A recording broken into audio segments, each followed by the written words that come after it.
যেমন ছিল চন্দ্র সূর্য তেমন দেখা যায়।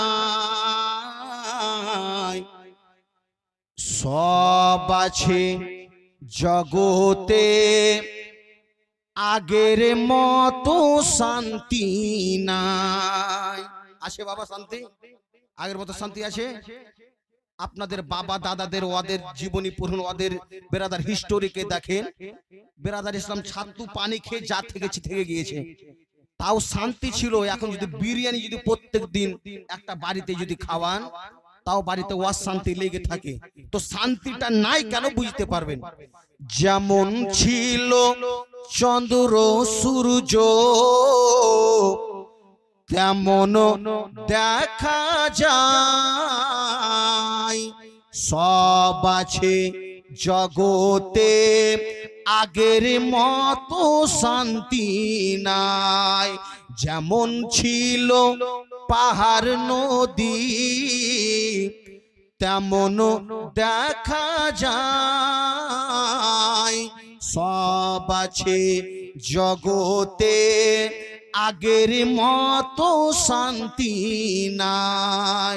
কেন শান্তি নাই বাবা বুঝতে পারবেন। বেরাদার সবকিছু তো আগের মতনই আছে, তো শান্তি নাই কেন? রাত ছিল আধারিতে,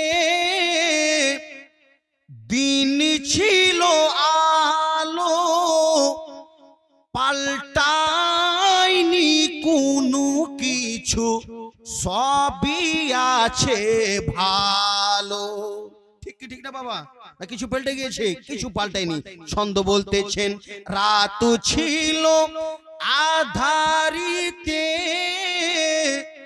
দিন ছিল আলো, পাল্টায়নি কোনো কিছু, সবই আছে ভালো। কে পেল্টেছে বাবা? মানুষ আজও পেল্টে গেছে,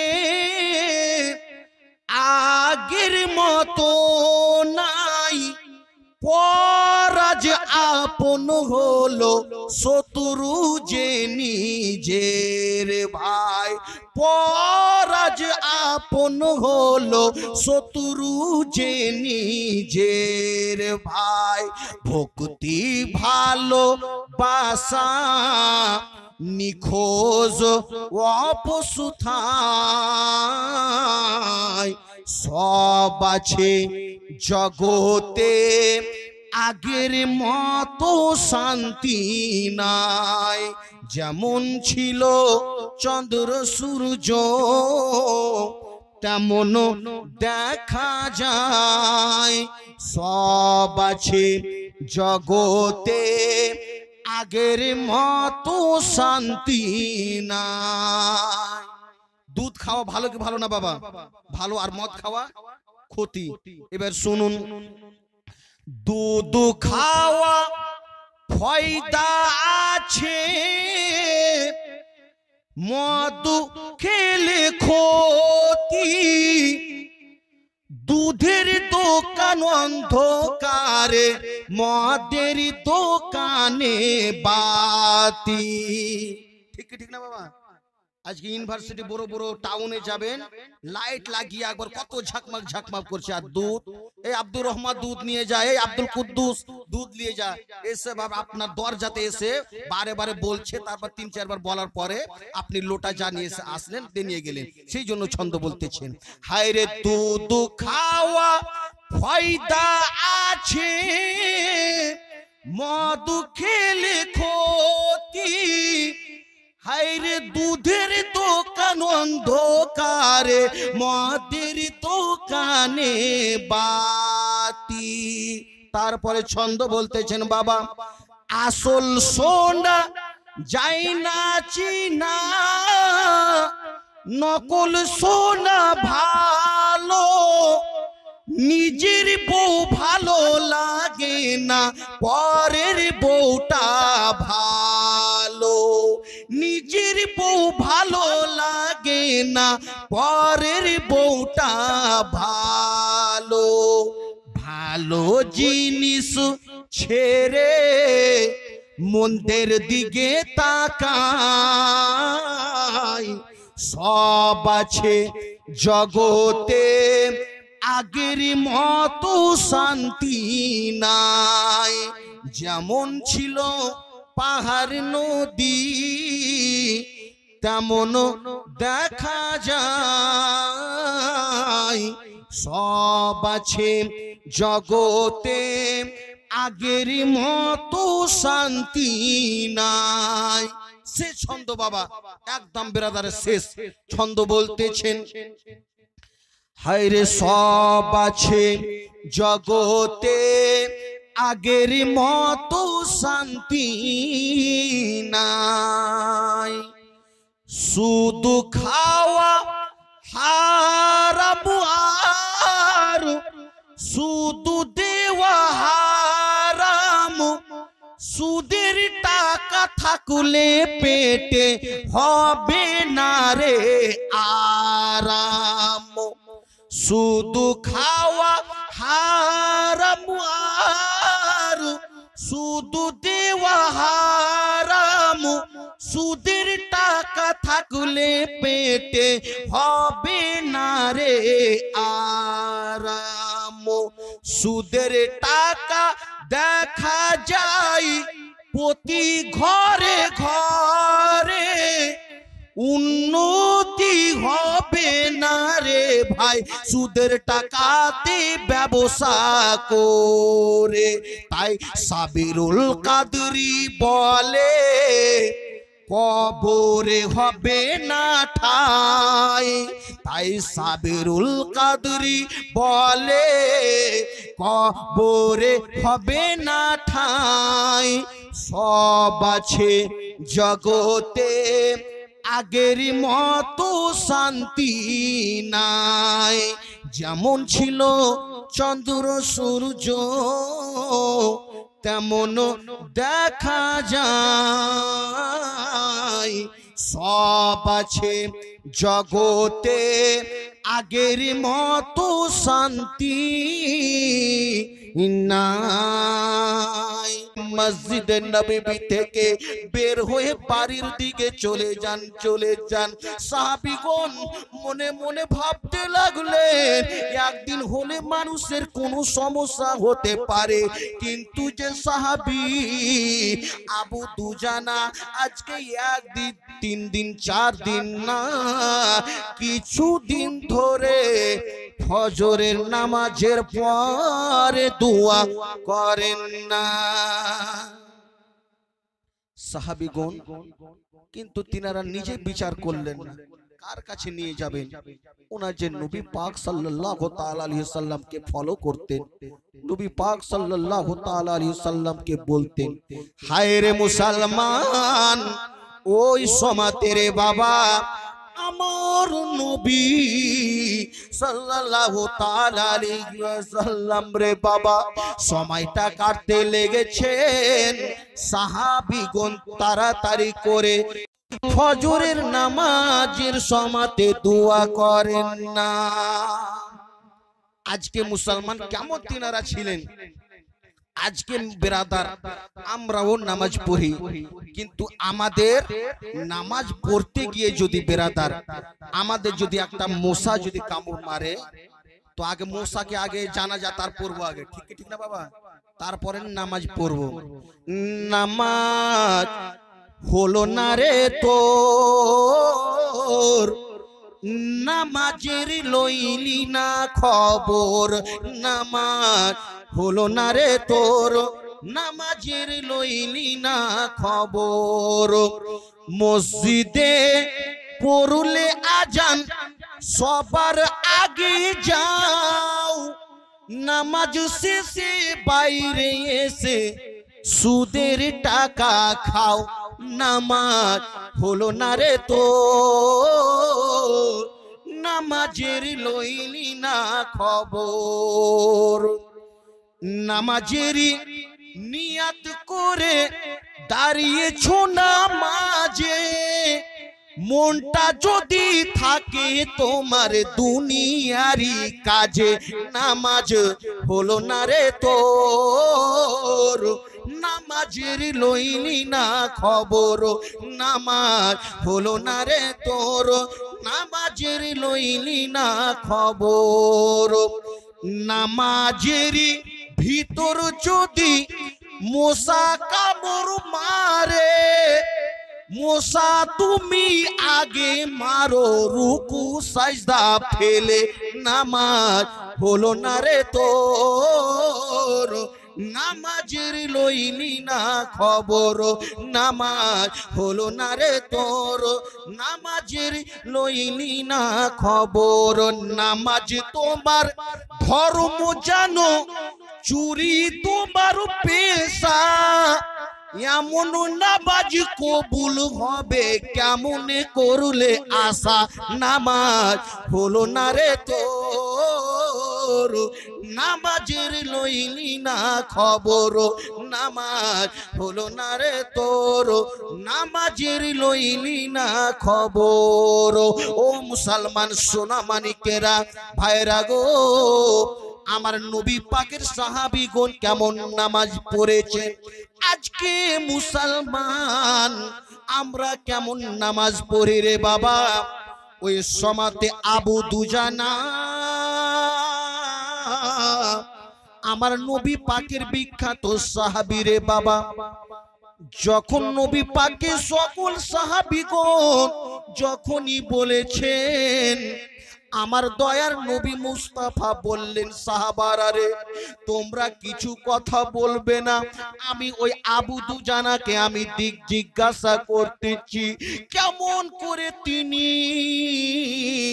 ফজরের নামাজের পরে মুনাজাত কেন তিনি করেন না। হায় রে মুসলমান, যখন জোহরের নামাজ পড়ার জন্য হযরতে আবু দুজানা রাদিয়াল্লাহু তাআলা আনহু আমার নবী পাকের দরবারে এসেছেন রে বাবা, মসজিদে নববীতে এসেছেন, ওই সমাতে নামাজ হয়ে গেল রে বাবা। তারপরে আমার দয়ার নবী মুস্তাফা বলতে লাগলেন, ও আবু দুজানা তুমি শুনো শুনো গো, তুমি আজকে বাড়ি যাবে না, তুমি একটা কথা শুনো, ইয়া রাসূলুল্লাহ ইয়া হাবিবাল্লাহ, নবী গো কি এমন আপনি বলতে চান বলুন। নবী আমার বললেন, ও সাহাবী তুমি শুনো গো, তোমার ব্যাপারে কি একটু শিকায়াত শুনলাম, তুমি কি প্রত্যেক নামাজের পরে দোয়া করো, ফজরের নামাজের পরে তুমি কেন মুনাজাত করো না, কেন তুমি দোয়া করো না, একবার তুমি বলে দাও বলে দাও। হায় রে মুসলমান, ওই সমাতে নবী পাকের বিখ্যাত সাহাবীর চোখের পানি ঝরঝর করে জমিনে পড়তে লাগলো, আর যেন চোখের পানি থামে না রে বাবা। নবী আমার বললেন, আবু দুজানা তুমি শুনো গো, তোমাকে তো অন্য কিছু কথা বলি নাই, তোমাকে শুধু বলেছি তুমি ফজরের নামাজের পরে কেন তুমি মুনাজাত করো না, তাড়াতাড়ি করে তুমি কেন ওই বাড়ি চলে যাও, তোমার বাড়িতে কি কোনো বিপদ আছে, তোমার বাড়িতে কি কোনো আপদ রয়েছে, তোমার বাড়িতে কি কোনো বালা মুসিবত রয়েছে, তুমি প্রত্যেক নামাজের পরে তুমি থাকো, কিন্তু ফজরের নামাজের পরে কেন থাকো না। নবী পাকের বিখ্যাত সাহাবী হযরতে আবু দুজানা রাদিয়াল্লাহু তাআলা আনহু শুধু চোখের পানি ঝরে ঝরে জমিনে পড়তেছেন, ইয়া রাসূলুল্লাহ ইয়া হাবিবাল্লাহ, নবী গো আপনি যেহেতু জিজ্ঞাসা করলেন, আপনাকে না বলে তো আমি থামতে পারবো না। হায় রে মুসলমান, ওই সমাতে নবী পাকের বিখ্যাত সাহাবী, হায় রে মুসলমান, আজকে আমরা মুসলমান দাবি করি রে বাবা, যদি অন্য কোনো আমাদের বাড়ির পার্শ্বের কোনো ভাইয়ের কাছে যদি আম ধরে, আমরা তার আমরাতের অন্ধকারে পেরে খেয়ে নেব, আমরা কোনো মনে দ্বিধাবোধ আমরা মনে করি না। দুনিয়াতে থাকাকালীন মানুষের আমরা জিনিসের প্রতি লোভ করি, কিন্তু হায় রে সাহাবী, নবী পাকের সাহাবীগণ কেমন ছিলেন রে বাবা।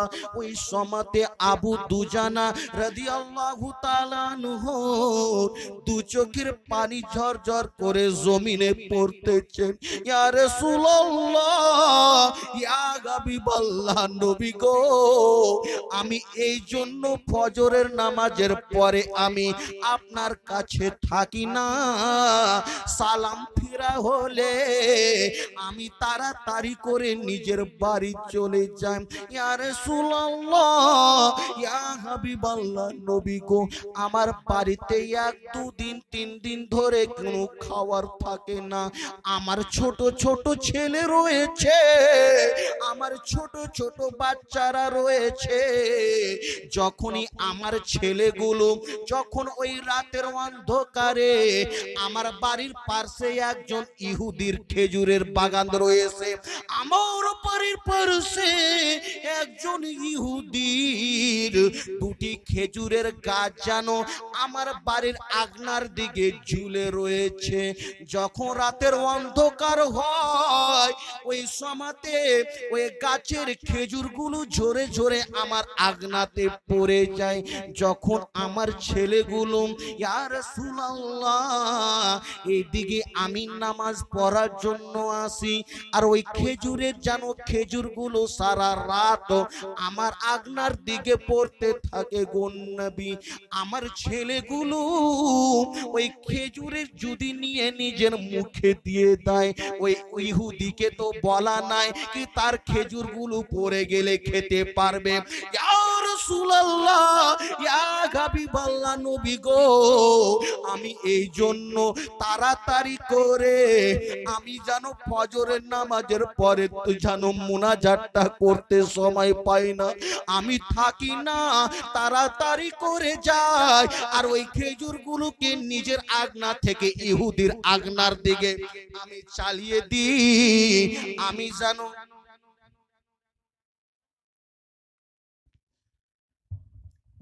ওই সাহাবী বলতেছেন, ইয়া রাসূলুল্লাহ, ইয়া হাবিবাল্লাহ, যখন আমি ফজরের নামাজ পড়ে যাই ওই সময়তে ওই খেজুরগুলোকে নিয়ে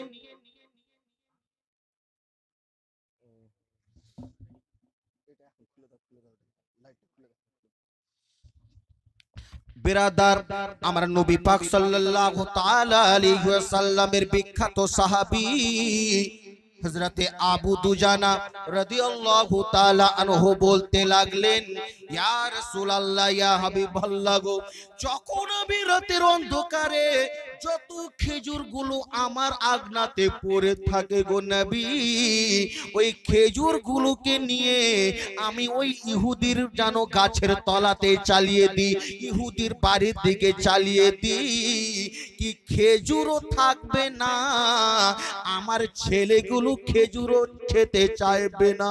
খেজুর যদি থাকে আমার ছেলেগুলো ওই খেজুরগুলোকে নিয়ে নিয়ে নিজের মুখে দেবে, আর ওই ইহুদিকে তো বলা নাই কি তার খেজুরগুলো খেতে পারবে। এই জন্য সকল নামাজের পরে আমি থাকি, কিন্তু ফজরের নামাজের পরে আমি চলে যাই। ফজরের নামাজ যখনই হয় আমি ওই জায়গাতে তাড়াতাড়ি করে আমি চলে যাই, আর ওখান থেকে আমি ওই খেজুরগুলোকে নিয়ে ওই গাছের তলাতে যে খেজুরগুলো থাকে ওই খেজুরগুলোকে নিয়ে আমি সে তার গাছের দিকে চালিয়ে দিই। হায় রে নামাজ কত আমার মহা রব্বুল আলামিন রে বাবা এই নামাজের গুণগান রেখেছেন, কিন্তু মুসলমান আমরা নামাজকে পড়তে পারলাম না, আমরা নামাজকে কখনো অন্তর থেকে পড়তে পারলাম না। হায়রে মুসলমান, আমার প্রিয় নবী নবী পাক সাল্লাল্লাহু তাআলা আলাইহি ওয়াসাল্লাম বলেছেন, ও আমার সাহাবারা তোমরা শুনো শুনো গো, নামাজটা এমন একটা তোমাদের ইবাদত, নামাজ এমন একটা ইবাদত তোমরা শুনে নাও। যখন তোমরা নামাজকে পড়তে থাকো ওই সময়তে তোমাদের গুনাহগুলো ঝরতে থাকে। ইয়া রাসূলুল্লাহ নবী গো, ওই গুনাহগুলো আমাদের কেমন ঝরতে থাকে একবার বলে দিন। আমার প্রিয় নবী পাক সাল্লাল্লাহু তাআলা আলাইহি ওয়াসাল্লাম বললেন, ও আমার সাহাবারা তোমরা শুনো শুনো, একটি যদি কারুর আগনাতে যদি একটি নহর হয়, একটি যদি পুকুর হয়, ওই পুকুরে যদি কোনো ব্যক্তি দিন এবং রাত্রে 5 বার গোসল করলে তার শরীরে কি কোনো ময়লা থাকে? সাহাবীগণ বলতে লাগলেন, ইয়া রাসূলুল্লাহ, ইয়া হাবিবাল্লাহ, নবী গো, না না না, তার শরীর তো কোনো ময়লা থাকে না। আমার নবী পাক বললেন, ও আমার সাহাবারা তোমরা শুনো গো, যখন 5 এবং দিন এবং রাত্রে 5 বার গোসল করার কারণে কোন ব্যক্তির শরীরে ময়লা যদি না থাকতে পারে, যখন কোন ব্যক্তি আমার ওই যখনই মুয়াজ্জিনের আজান শুনে যখন মসজিদে যায়, ওই সময়তে যদি সেই নামাজ জোহরের নামাজটা পড়ে নাই, তার গুনাহগুলো ঝরতে থাকে। যখনই আসরের নামাজ পড়ে নেবে তার গুনাহগুলো ঝরতে থাকে। যখন মাগরিবের নামাজটা পড়ে নেবে তার গুনাহগুলো ঝরতে থাকে। যেমন দিন এবং রাত্রে 5 বার গোসল করার কারণে শরীরে কোনো ময়লা থাকে না, তেমনি দিন এবং রাত্রে 5 ওয়াক্তের নামাজ পড়ার কারণে তার শরীরে কোনো গুনাহ থাকে না। আর বাঁচব কত দিন, এসো রে ভাই নামাজ পড়ি আমরা প্রতিদিন। নামাজবিহীন কেমন করে রইবে তুমি আধার ঘরে, ভাবো রে মুমিন। এসো রে ভাই নামাজ পড়ি আমরা প্রতিদিন, আর বাঁচব কত দিন। এসো রে ভাই নামাজ পড়ি আমরা প্রতিদিন। অবহেলায় দিন কেটে যায়, পড়ো না নামাজ, হঠাৎ করে দেখবে তুমি হয়ে গেছো লাশ। দুনিয়ারি মায়া ছেড়ে যেতে হবে আসল ঘরে, কি হবে রে সেদিন। এসো রে ভাই নামাজ পড়ি আমরা প্রতিদিন। এসো রে ভাই নামাজ পড়ি আমরা প্রতিদিন। কিন্তু মুসলমান আজকে আমরা নামাজও পড়তে পারি না। এমন এমন গ্রাম রয়েছে বাবা যেখানে এখনো নামাজি কেউ নাই। আপনি বিভিন্ন জায়গাতে যাবেন, জলপাইগুড়ি, শিলিগুড়ি, সব জায়গাতে ঘুরি আল্লাহর রহমতে। তো ওই দিকে এমন এমন গ্রাম আছে মসজিদ বানিয়ে নিয়েছে, কেউ আজান দুয়ার মতো নাই, আর কেউ নামাজ পড়াবার মতো নাই, ইমামও রাখে না। ব্রাদার, ওই এমন একটা গ্রাম ছিল বাবা, ওই জায়গাতে একটাও গ্রামের নামাজি নাই।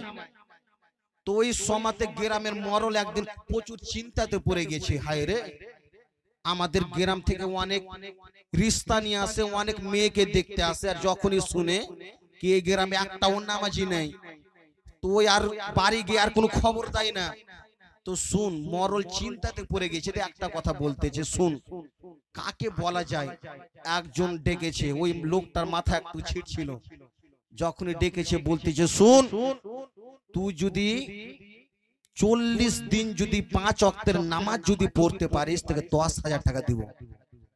ওই জোলা বলতে লাগলো কি ঠিক তো, আমি তো জীবনে মসজিদের মুখটাও দেখিনি, আর আমি তো কাজও করতে পারি না, যেহেতু 10,000 পাবো এক ওয়াক্তেরও নামাজ ছাড়বো না, আমি যাব আর আমি 40 দিন আমি নামাজ পড়বো। যেই লোক জীবনে পাগড়ি জুব্বা দেখেনি রে বাবা, ওই 10,000 যে কথা শুনেছে, একজন বক্তার মতো পাগড়ি সাদা পাগড়ি জুব্বা পরে একবারে নামাজ পড়ে নিচ্ছে, আর ওই মরলের সামনে খালি যাওয়া যায় করছে, দেখ মরল নামাজ পড়ছি আমি। মরল করছে ঠিক আছে। এবার তো বেরাদার ইসলাম সময় কাটতে লেগেছে, সময় কাটতে কাটতে যখনই বেরাদার ইসলাম 40 দিন পুরে গিয়েছে, ওই যে জোলা ছিল রে বাবা, জোলা তাড়াতাড়ি করে গিয়ে মরলের সামনে, মরল মশাই কি হলো রে, কিছু মনে আছে? মনে আছে বলতে কি বলতে চাও তুমি? তো বেরাদার ইসলাম ওই সমাতে বলতেছেন কি নামাজ আমি 40 দিন পড়েছি, এক ওয়াক্তেরও নামাজ ছুটেনি আমার। তো বেরাদার ইসলাম মরল বলতেছে কি হয়েছে তাহলে? বলছি আপনার ওয়াদা ভুলে গিয়েছেন, কি বলেছিলেন কি 40 দিন নামাজ পড়লে আমাকে 10,000 টাকা দিবে। ওই মরল বলতেছে মাথা চুলকাতে লেগেছে, ওরে পাগলা, এই গ্রামে কেউ নামাজি ছিল না, এই জন্য থেকে বলেছিল কি নামাজ পড়লে ভালো, নামাজ একজন তোকে এভাবে বললাম কি 40 দিন যখন নামাজ পড়বি তোর একটা আদত হয়ে যাবে, তুই নামাজ পড়তে থাকবি। তো ওই লোকটা বলতেছেন আমি জানি মরল মশাই, আপনি লোকটা প্রচুর কাজটা লোক, ভালো লোক না, ওই জন্য যে 40 দিন যে নামাজ পড়েছি, একদিন নামাজের শুরুতে উজু করিনি, বিনা উজুতে 40 দিন পড়ে নিয়েছি। তো বেরাদার এরকম জোলা লোক এখনো দুনিয়াতে আছে বাবা, অনেক জায়গাতে পাওয়া যাবে, ওই উজুও করবে না, মানুষকে দেখার জন্য নামাজ পড়ে বেড়াবে।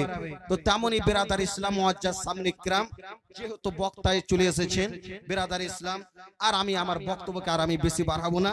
আসুন বেরাদার ইসলাম ভোজপুরি গজল একটা শুনুন, একবার নবীর প্রেমে বলে দেন তো সুবহানাল্লাহ, আরো একবার বলে দেন সুবহানাল্লাহ। খাজা বাবা কি দুয়ারিয়া বেশ লাগে, বুঝতে পারছেন? অবশ্যই বুঝতে পারবেন। খাজা বাবা কি দুয়ারিয়া বেশ লাগে, उस पे नूरानी चादरिया बेस लागे, उन पे नूरानी चादरिया बेस लागे, बेस लागे, बेस लागे, उन पे नूरानी चादरिया बेस लागे, ख्वाजा बाबा की दुआरिया बेस लागे। তারপরে ছন্দ বলতেছে বাবা, যদি উর্দু বুঝতে পারেন তো অবশ্যই বুঝতে পারবেন। ছন্দ বলতেছেন হুকুম সে আয়া আনা সাগর, शर्म से झुका दुश्मनों का सर, हुकुम से आया आना सागर, शर्म से झुका दुश्मनों का सर, ख्वाजा बाबा की कटोरिया बेस लागे, ख्वाजा बाबा की कटोरिया बेस लागे, उस पे नूरानी चादरिया बेस लागे। तुम्हारे दरबार खाजा नूर बरसे, तुमरे खाजा नूर बरसे, दर्शन तो खाजा नैना तरो से, रिम झिम रिम झिम रिम झिम रिम झिम रिम झिम रहमत की बादरिया बेस लागे, उस पे नूरानी चदरिया बेस लागे, ख्वाजा बाबा की दुआरिया बेस लागे, उस पे नूरानी चदरिया बेस लागे। बिरादर इस्लाम मुअज्जज सामने इकराम, যে হতো বিরাদার ইসলাম, বক্তাও এসে হাজির হয়ে গিয়েছে।